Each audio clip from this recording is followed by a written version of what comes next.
In the middle of a bustling park, there stood a bench. It was a simple bench, made of wood and painted in a faded green color. But to the people who frequented the park, it was more than just a bench.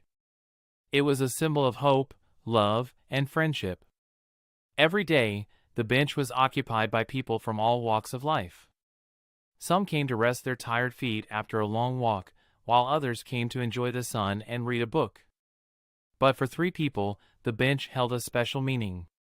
Maggie, a young woman in her 20s, had met her husband on the bench. They had both been reading books when they struck up a conversation. They fell in love quickly and got married the following year.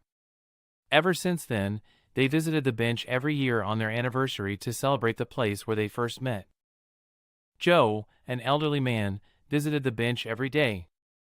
He had lost his wife a few years ago, and the bench was the only place where he felt close to her.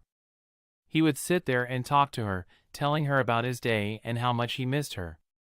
And then there was Lily, a little girl who visited the bench with her grandfather. They would sit there and watch the children play, and Lily would tell her grandfather stories about her imaginary friend.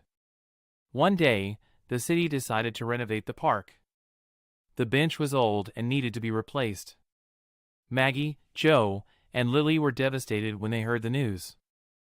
The bench had become an important part of their lives, and they couldn't imagine the park without it. But then, something unexpected happened. The city decided to preserve the old bench and put it in a small park nearby.